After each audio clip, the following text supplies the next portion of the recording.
Lisa. Yes. Okay. So welcome back, Lisa Levinson, to Raw and Cooked Vegan. Hi. Thanks so much, Bob. All right. We're to the viewers. We're working through some audio visual technical difficulties. So anyway, what we might do just very briefly, in case we lost the previous material, Lisa, is just briefly describe for the viewer how you grew up and the way your parents looked at nutrition. And I know you had this seminal event when you were in 5th grade with the veal, and that kind of started the ball rolling. So I guess, yeah, just tell us what happened with your family in terms of diet. Okay, sure. So my family was not your supportive of animal rights. It wasn't that I learned all of this from them. It was a very different environment. They were a pretty a typical family. And so we grew up eating a lot of the regular American diet, as you might have heard of it called SAD, that acronym. But then there was a period where my dad's health was becoming seriously affected. So our diet transitioned into one with less dairy and less like red meat. And then from there, I think there were times where I announced I was going to be vegetarian, and my family rejected that. And in fact, my dad had said, okay, who's cooking for you? And then there was a time that we actually went to a fair together, and we saw a very sad-looking calf with the label veal. And I asked about that, and the connection was made. And once I learned that those two things were connected, we as a family did not eat veal anymore. And so that really continued, until I was a little older. Yeah, and I like the fact that it sounds like you were already getting other people to think, because it's kind of like because of your let's say horror at this veal calf, your whole family kind of gave up veal. So that's impressive. Yeah. I mean, I wish they were a little more supportive, now, but at the time that was a good thing. Sure, that was the best they knew. Sure. And it sounds like your father, because he made these changes, his health conditions improved greatly. Oh yeah, it was amazing. It was significant. The change in his diet affected his health, his arteries, and I mean, of course, he also at that time I think started taking some medications and some reduced stress in his life in different ways. But but that was the main change diet-wise. Yeah. And did other members of the family also find improved health after making these changes? Well, it's hard to say, because we just did that, like it was my sister, my mom, and I, and so I don't think that there was anything significant at that time. I know that the rest of his family, his mother and father, died of heart attacks and strokes. So I really think, and he learned this information at 36 years old, so it's pretty significant. He was on the same road as they were.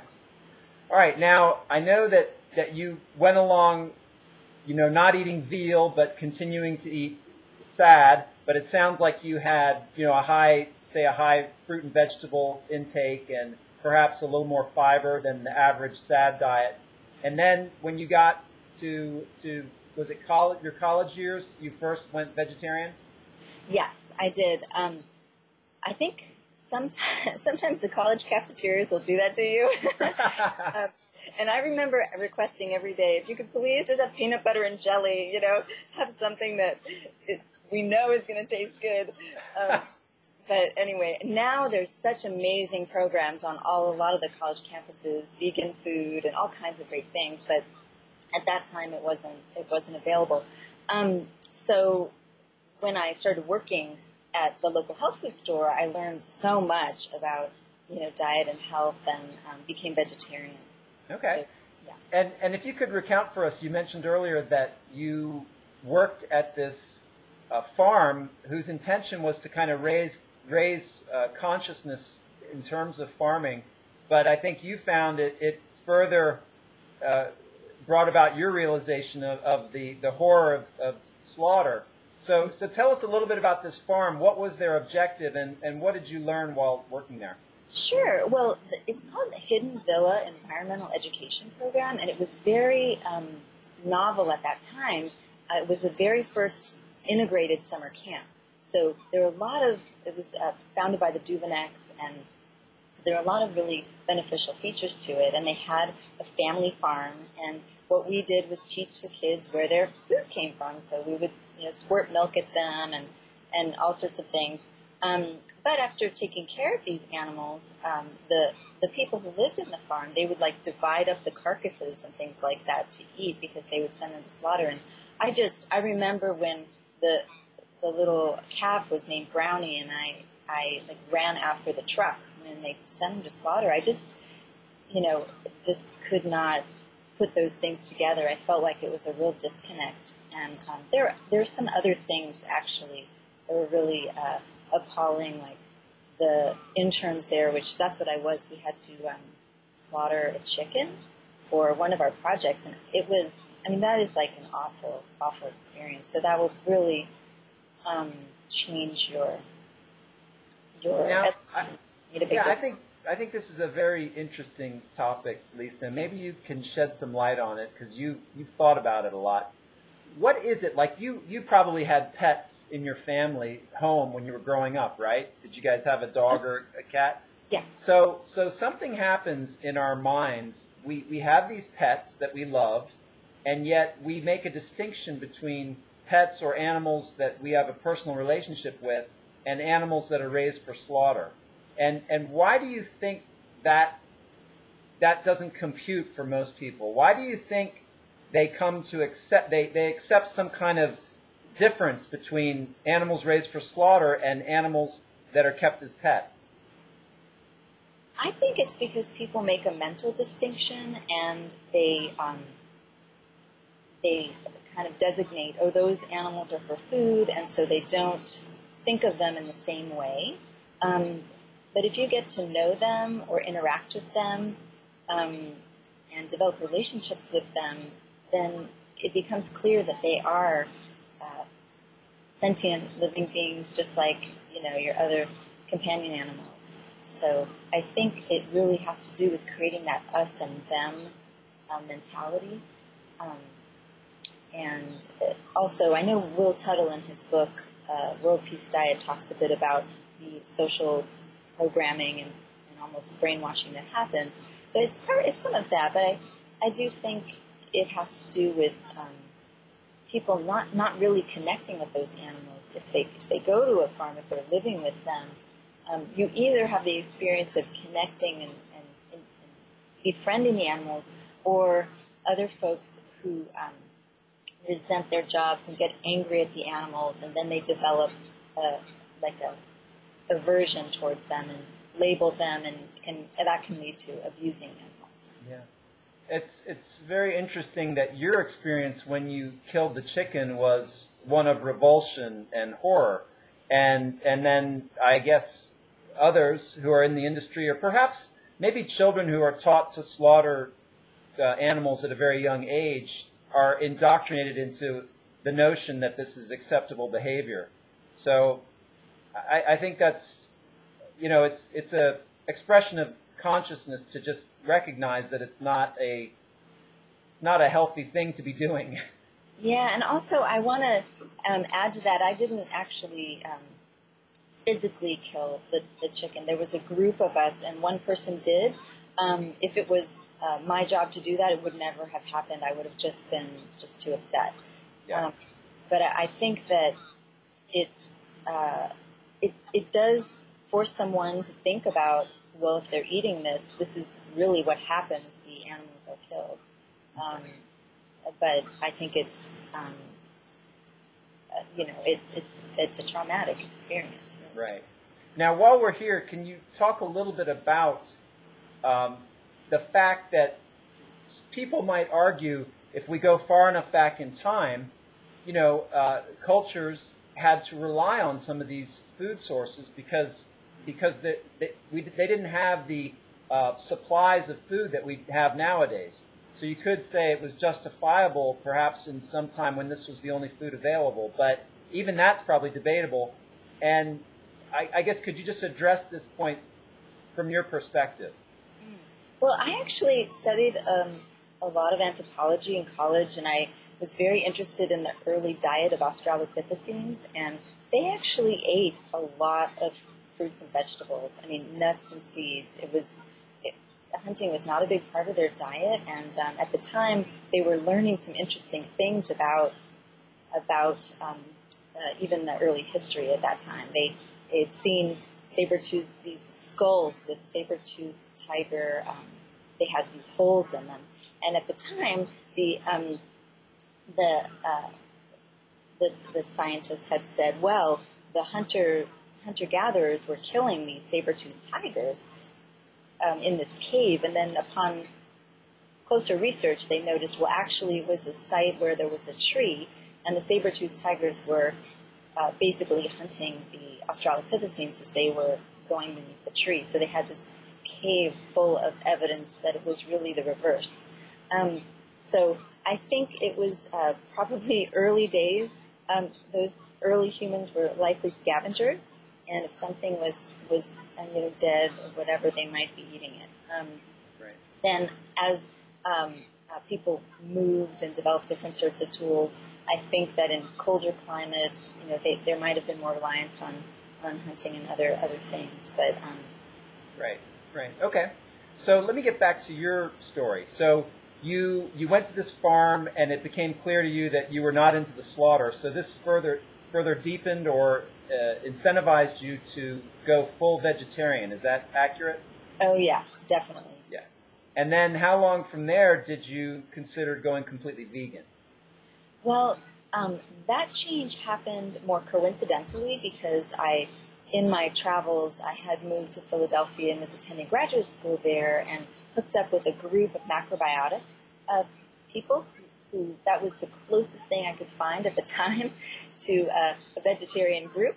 And because I was vegan and macrobiotic, it was really that's the definition of vegan in the macrobiotic community would be to be vegetarian. So okay, gotcha. So that there's no dairy products, right? There's no eggs, yeah. No dairy, no butter. I mean, it's pretty much vegan.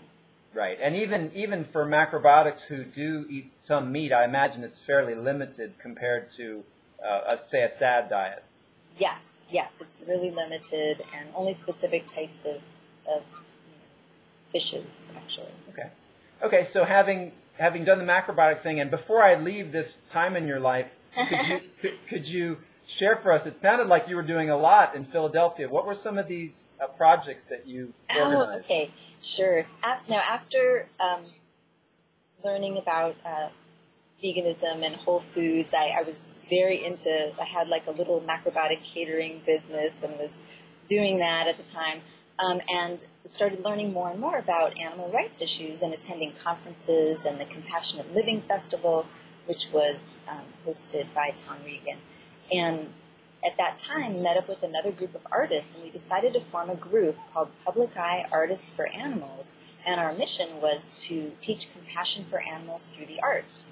And so we did that for many years. We hosted events at the Philly Fringe. We put on a veggie cabaret show with Dan Ferraro.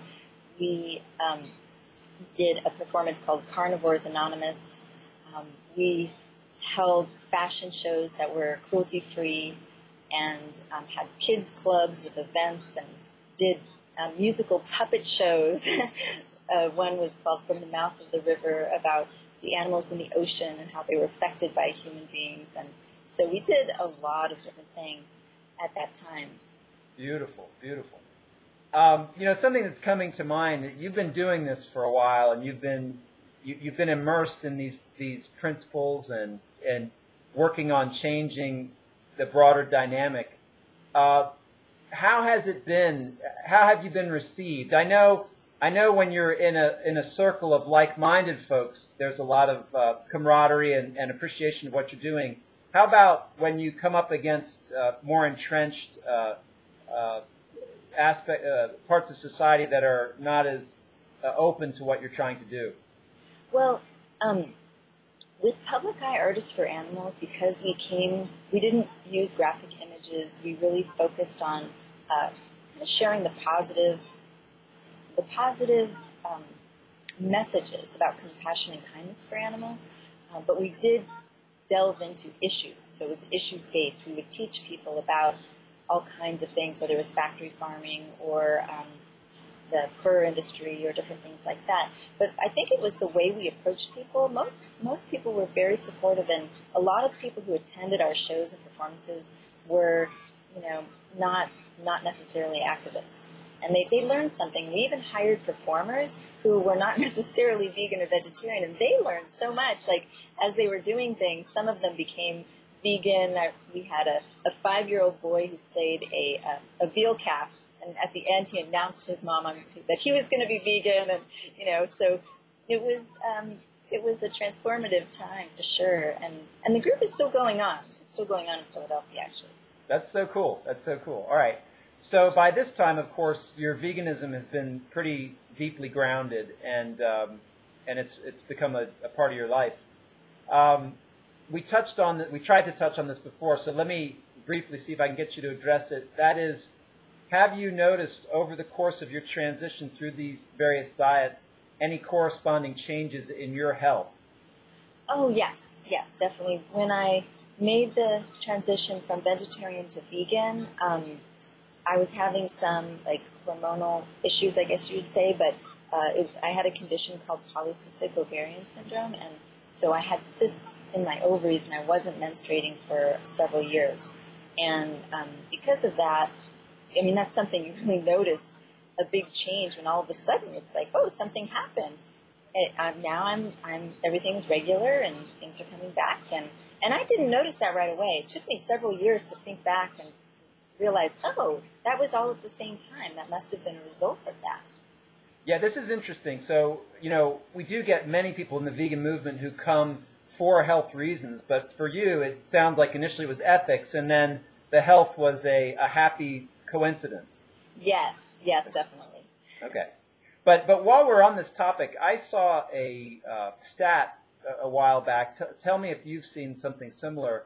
80% of all disease can be attributed to dietary causes, and those would largely be animal product causes. Is that? Have you heard anything to that effect? Yeah, I have. I've heard things like that, and also a lot of diseases that we experience are a result of cohabitating with animals in the farming context. So I think Michael Greger does he has an excellent speech about that. Right. Going through history and seeing how some of the major diseases were contracted from domesticating animals. Interesting. Okay, yeah, nutritionfacts.org, that's a beautiful site, excellent site. All right, now there's two huge topics I want you to get into, and you can do them in the order that you want. So after Philly, did you go straight to IDA? Let's see. And I'll tell the viewers, IDA is In Defense of Animals, and you can tell us about that organization. Sure, I will. So In Defense of Animals is a group that was founded by Dr. Elliot Katz. He's a veterinarian, and he wanted to protect the rights of animals through activism and litigation, and he founded this fabulous group that was really on the forefront of a lot of anti-vivisection work and starting demos against zoos and all kinds of things in the 80s. And is he a medical doctor, Lisa? He's a veterinarian. Veterinarian, okay. Yeah. And he's still emeritus at the organization, and it's a wonderful inspiration. And so my involvement with In Defense of Animals came as a result of me moving. I relocated back to California after many years and started to do some of the same events I was doing in Philadelphia. And at the time, our group, Public Eye Artists for Animals, was putting together these vegan spirituality retreats. And the goal of those events were to really explore, what does it mean to be vegan as a spiritual practice? How do we co-create rituals to honor and celebrate our choice to be compassionate in this world? And so we were developing a community and building a wonderful network of people who had the same beliefs and feelings that we did, that their idea of compassion for all animals felt like a spiritual practice. And so we did events, and I was putting together and hosting an event here in California when I met the new director of In Defense of Animals, Dr. Marilyn Kroplick. And she's a psychiatrist, and when she attended the event, and Dr. Tuttle was our featured speaker that year at the event, which, we have meditation and yoga and a speaker. We do a little hike on the property and spend time connecting and talking about our ethics, about our beliefs, and our connection to our vegan values. And so during that time, I spoke with Dr. Kroplick, and she really loved what we were doing and wanted to bring that into In Defense of Animals, to add some spiritual tools to help activists and to really help broaden the movement, to welcome more people towards being compassionate. Well, I love everything about this. And one of the really neat things about what you're doing is oftentimes spiritual practices and spiritual journeys can be intangible. They can be dealing with intangible concepts, principles, spiritual growth. It can be sometimes hard to see the physical expression of that. And with what you're doing with animals, that's a very concrete, in-the-world expression of nonviolence, which is a powerful principle in spirituality to my mind. One thing it might be interesting to hear you say is, we have a significant population of atheists in the country. So what would you say? Would you say that In Defense of Animals is also an excellent place for an atheist who's interested in ethics regarding animals? Yes, I would say definitely. And in fact, our group, our vegan spirituality group, is open to atheists. It is, we don't focus on God or higher beings or any of that. What we do in the group is connect based on our values and just the principle of ahimsa, which is has to do with dynamic harmlessness. So that's a lot of it. I know there's some resistance to that word, but the idea of spirituality has really changed so much in the past 20 years. It used to be associated with religion, and now it's really, what we're looking at is something a lot broader, something that spirituality is really how you relate to the universe, how you relate to, meaning the environment, how you relate to one another, meaning people and other animals, and also, how you relate to yourself, your inner self. So that's the kind of spirituality that we're talking about is really a little broader and, involves maybe using practices like meditation and yoga and things that help us to develop our inner skills and our psyche. That's beautiful. More maybe lifestyle with meaning or lifestyle, influenced by higher consciousness, something. But anyway, it's beautiful what you're doing, and I wonder if you could talk a little more about. I think I kind of skipped over this, but what are some of the things you've learned along the way? Oh, before I do that, you had a term, an alternate term to nonviolence. Can you say that term again? Ahimsa? Yes, ahimsa is often translated as nonviolence, but you used a different term.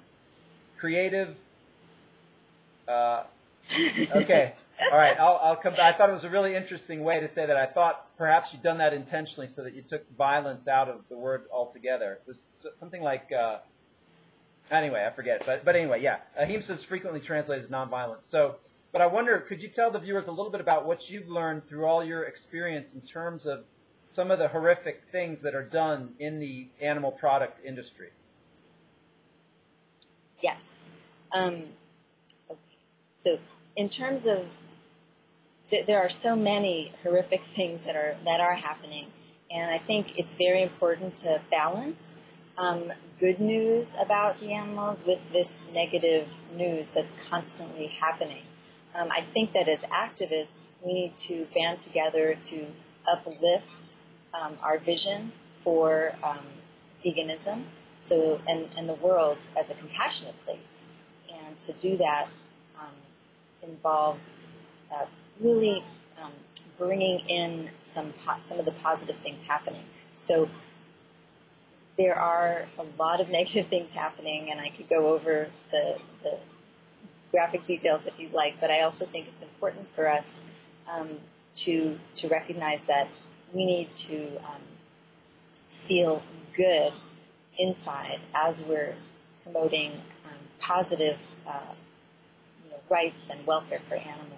Sure, and I love that you highlighted these ideals when you were characterizing what you're doing in Philadelphia, and in your efforts to communicate with the public, you were doing things in a really positive way so that the public can receive it. And I think this is a very interesting dynamic that occurs in trying to convey this message to the public, because it seems as though it's only after you become vegan that you are able to actually look at these horrifying activities, because it's almost like there's a gut refusal to recognize that these things are going on. But then once you become vegan, you're no longer responsible, and maybe it's easier to look at it because you're not doing it anymore. Well, I think that varies, because I think there's like a stages to that process. There's the denial where you don't want to look at anything. I brought one of the earlier videos about animals. It was by Tribe of Heart, and it was had featured the farm sanctuary. And I had wanted to give it to my sister for my nephews to watch, and she said, "Is that about farm animals?" And I said, "Yeah, just about farm animals." And she said, "Well, we eat farm animals." So she refused to watch it. So she's in that camp of I love animals, but I'm not going to look at this, and I want to keep everything the same. Right. In life. And then there are other people that, as they start to learn some of these things, maybe they hear about one thing that really bothers them that's going on with animals, and they start to look and do some research, and then they see like the breadth of it all and start to educate themselves. So it's really a time of learning. And as you learn all of these things, then you subject yourself to what really ends up being like a secondary trauma of observing all of these very cruel practices and abuse of animals. And then I do believe that after you've gone through that vegan education, then you know a lot of those things, and it can be damaging to continue to subject yourself to those videos. And I do think it's important to continue learning new things. So I really support all sorts of learning and educating with activism. But I also think that in order to be aware of yourself and your threshold, what you can tolerate, and still maintain a sense of like a sense of positivity and belief and hope that you can go forward, that things are changing. If you only looking at all of the really atrocious things going on, then it really can become kind of depressing, and you may feel like, wow, is anything I do going to really help? So I think the real antidote for that sort of compassion fatigue, or whatever you want to call that, is taking action, doing something small. It might even be just becoming vegan or starting to talk about those things in your communities. But the other piece is making decisions, like what I need to choose. Am I going to watch this particular video and cry for an hour or whatever it is? Well, right. I mean, I can't really watch them myself. I can't. It's too horrible. But I do think there's something strong about knowing these things go on, and that part of the reason so many people continue with the old style of eating is that they don't know these things are going on.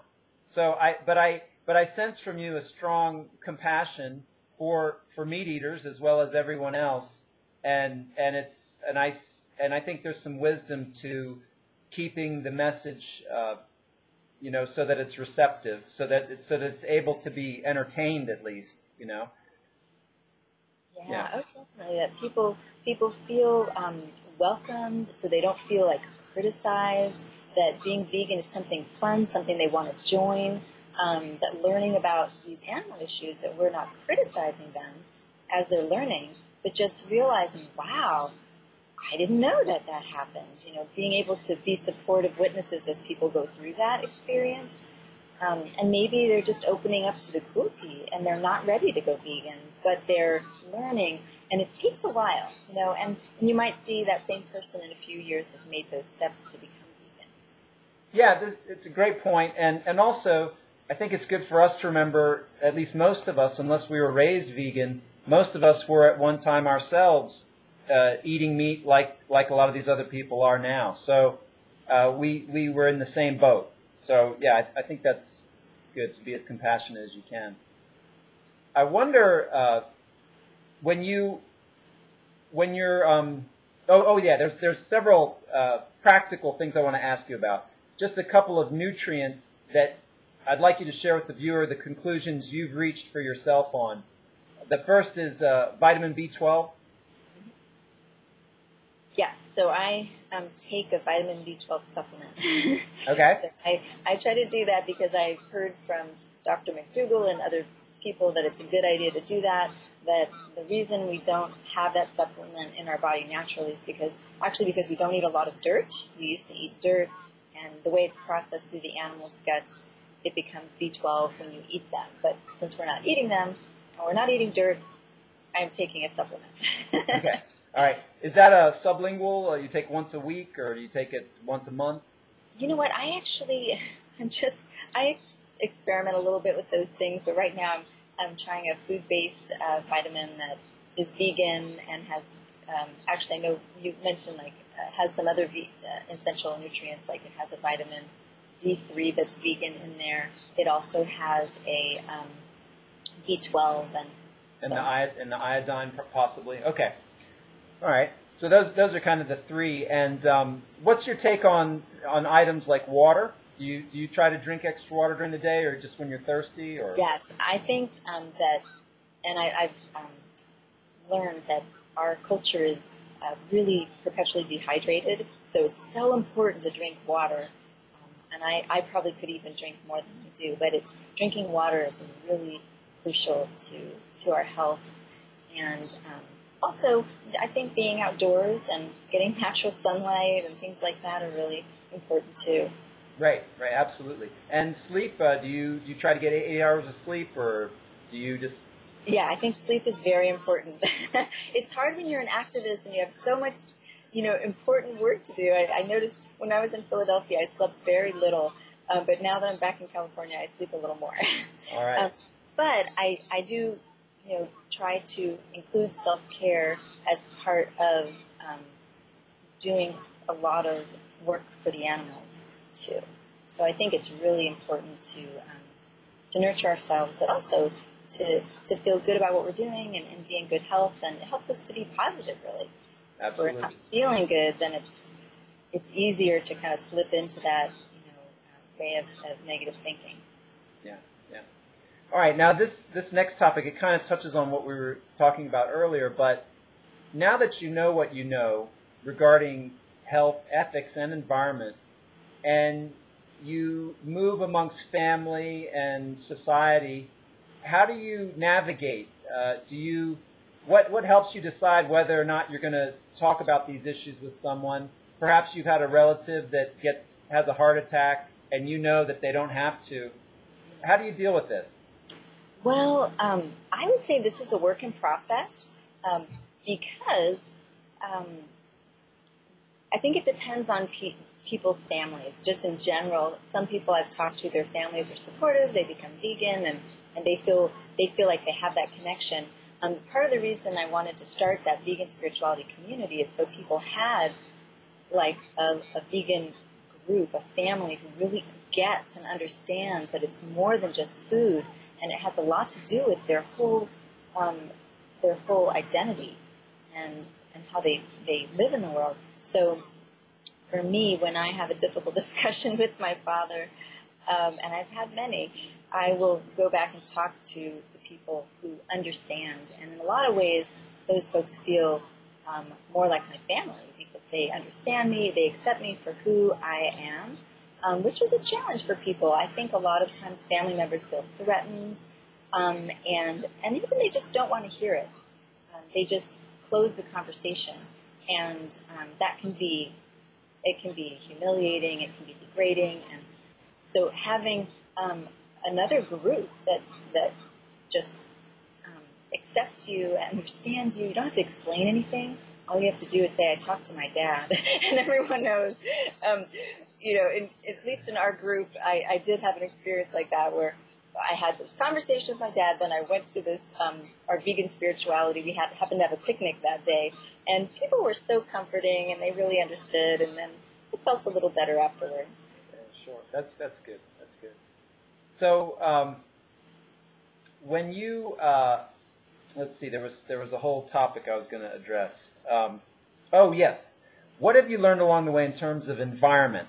So the animal product industry has a dramatic effect on the environment. And can you share with us some things you've picked up? Well, I think a lot of this information is pretty accessible, but I did learn, along with many other people, that the like different factory farm industries, they create these pollutants and these giant like lagoons of feces and things that are really affecting the quality of the air. It sinks into the water table. There's just so many ways that it's causing drastic environmental problems. The cattle, just the way that they abuse the land, having so many cows. I mean, there's so many. Even just driving, if you take a driving trip, you'll see just so many cows. And they trample the natural native grasses and vegetation and contribute to erosion. And those are very significant things just in our country. That's not even traveling internationally and seeing other effects that are going on. Absolutely, absolutely. All right, let me get back to the spirituality component. So you've established this group, and you guys meet, and I understand you're going to do an event on the East Coast. When does that occur? Yes, that's our 5th annual Vegan Spirituality Retreat. Will be happening on October 11th, just outside of Philadelphia, and it's a really fun event. Our speaker this year is Judy Carmen, who wrote Peace to All Beings. So I think of her as the mama of vegan spirituality. She's the heart and soul, and has some really interesting concepts that she'll bring up and talk about at the event. Okay. And when you guys meet for your group, do you have a set format that you follow, or is it usually like just a speaker? Is it very informal? Do you have some meditation practices or prayer that you do every time? What's it like? Yeah, sure. Well, I'll tell you a little bit about the group, because it's not just me. Vegan spirituality has grown into a community of organizers, and so all across the country and even in Canada, there are people who run these meetup groups, and they're called Vegan Spirituality. There's one in Olympia, there's one in Portland, there's one just started in New Haven, Connecticut. There's one in Iowa, Davenport, Iowa. So these organizers, they resonate with the term vegan spirituality, and each one, they really bring their own skills to the groups, and we do meet to talk about things by conference call and Facebook and things like that, but each person creates the format that they want based on their own talents and skills. So what I like to do is have a potluck in the beginning, and then we have an activity, and it might be something that I come up with. We're going to do an abundance ritual in Los Angeles coming up for the solstice, the equinox. But I've brought in speakers like different monks, Tibetan monks, and other people to come and share their thoughts and views. And sometimes we go to visit an animal sanctuary just to really connect with the lovely creatures that we're trying to help. So we do things like that, or you can do a variety of things. But anyway, after the activity, I generally do a guided meditation because it's something I enjoy, and it helps us to kind of ground and center. And the meditations always relate to our connection with the earth and the animals. So it's not a meditation just to relax your toes. It's really about going deeper and connecting with your heart and really visioning what would it be like to create a vegan world, and with expanding that circle of compassion, just widening it through meditation, and trying to bring that cohesion. Beautiful, beautiful. Something that's coming to mind, which sounds like you have a lot of experience with, is being an activist and finding a way to make a living. Mm-hmm. So, I think it's common for people who have strong activist tendencies and believe in issues that are really important to them. How do they turn that into a job where they can actually pay the bills? How has that been for you? Well, that's an interesting struggle. I would say that has been a topic that I've been looking into for a while. So one of the things I'll say is I think that there's a couple of strategies, and I've talked to many activists, and they both work in different ways. So one strategy, and I've done both. So one of them is to work someplace that matches your skills, whatever they are, whether you're a lawyer or I was in Philadelphia a movement therapist, and I worked in that field at doing group therapy and things like that. During that time, I would, at off hours, I would be running this, group, this Public Eye Artists for Animals, or running my Toad Detour group.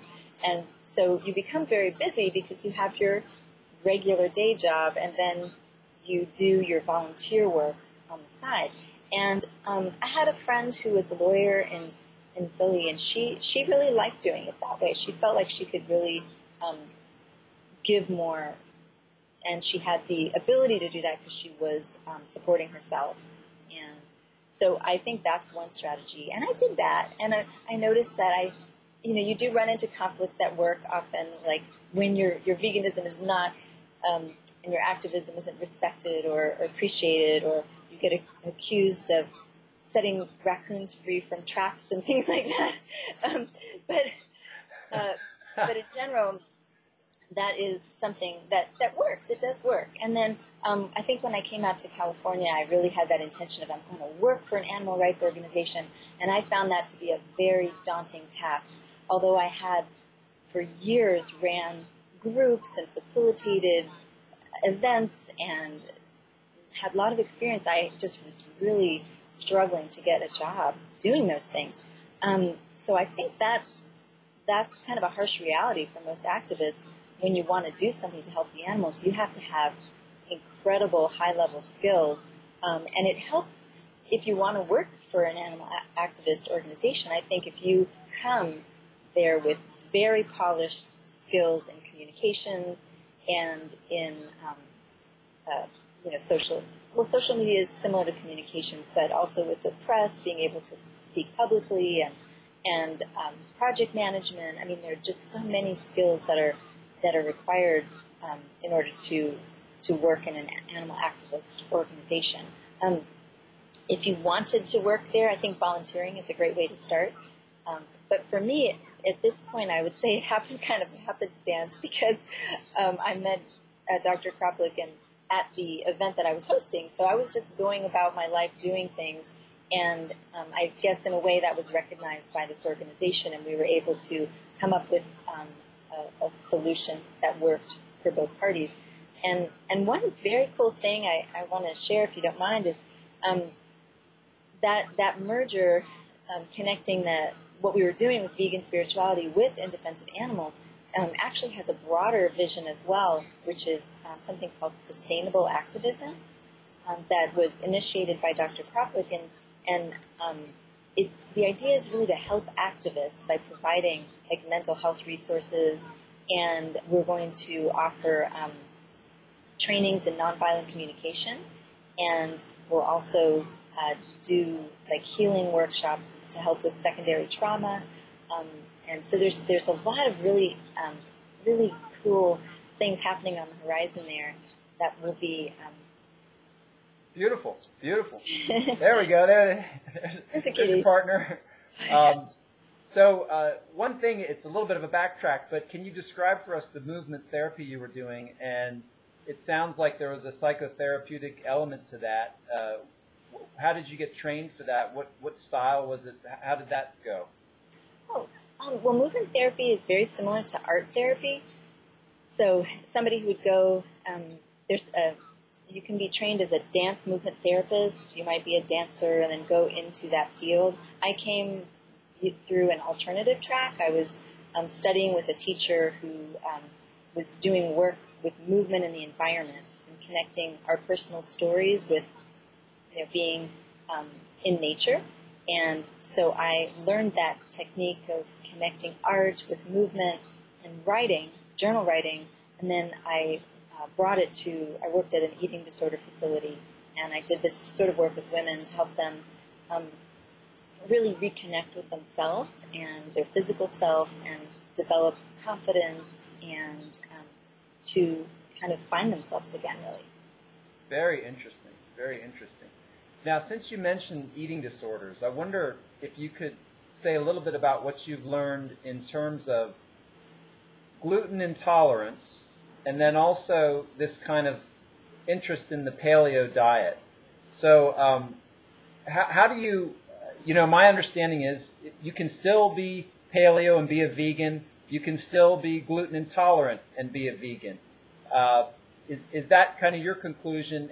And how do you, because I think sometimes in the popular consciousness, if you take out gluten, you're thinking, well, I can't, there's so much food that I can't eat, I may as well go back to eating meat.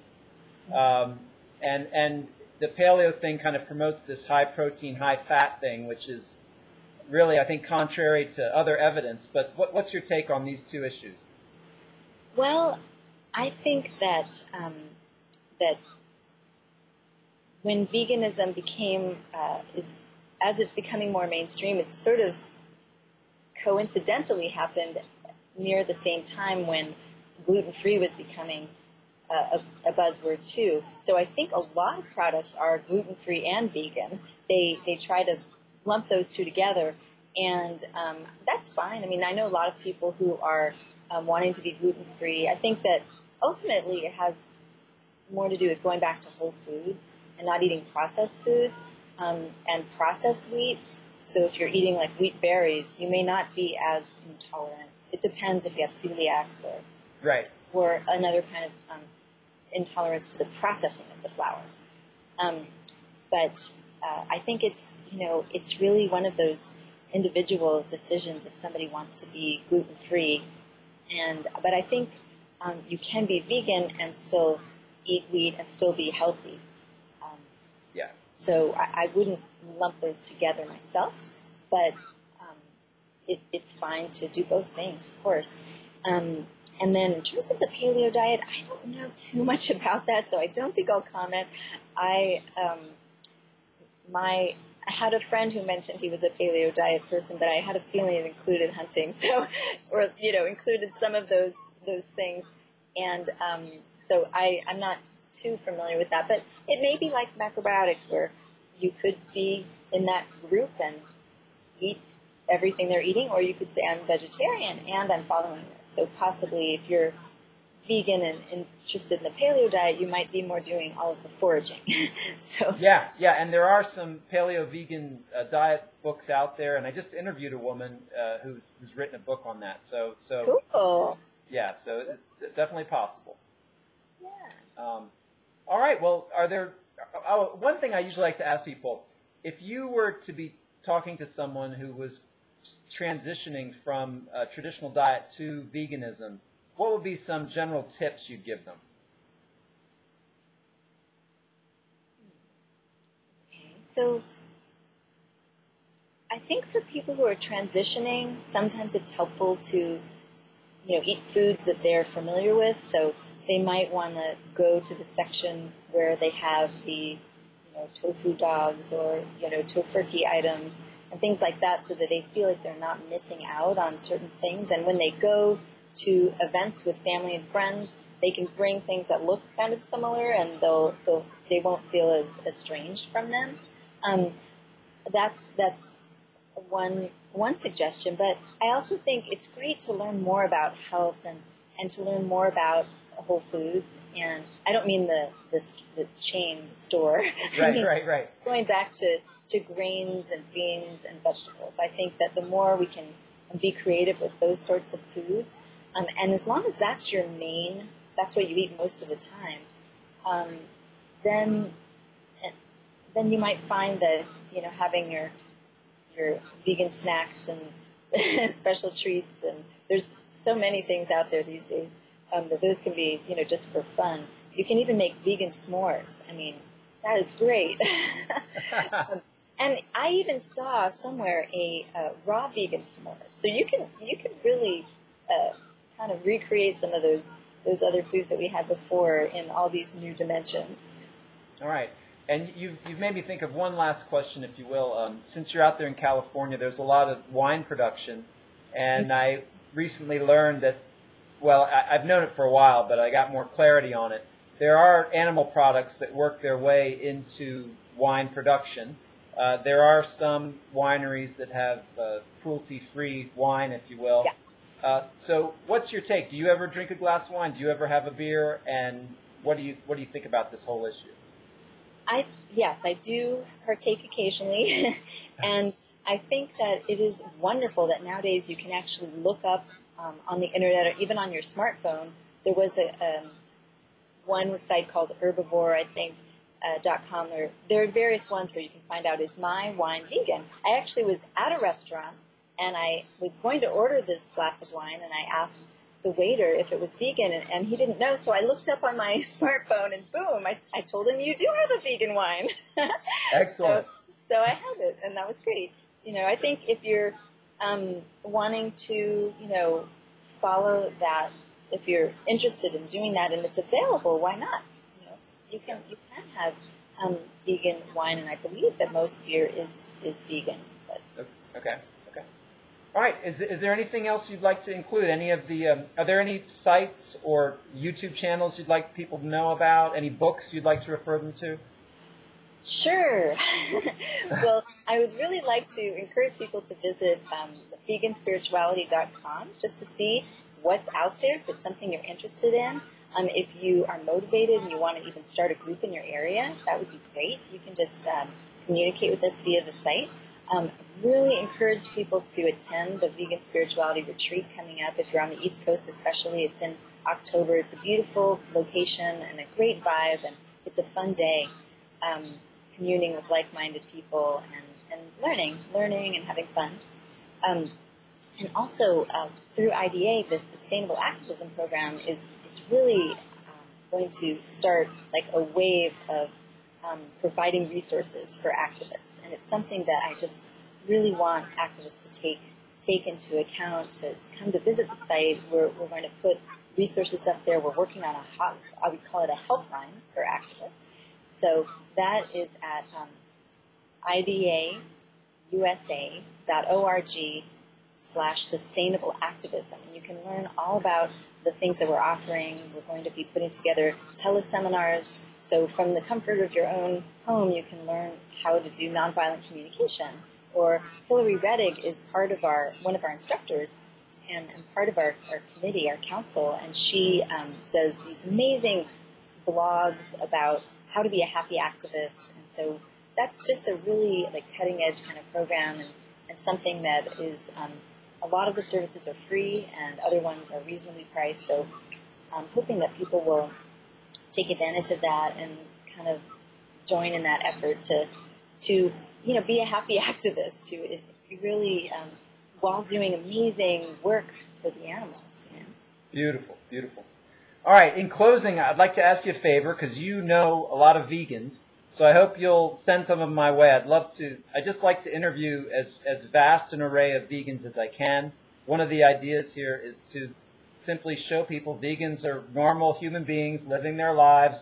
They're just like you. We're not aliens.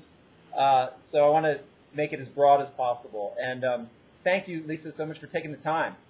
Oh, yeah, it was my pleasure and definitely an honor. I love what you're doing.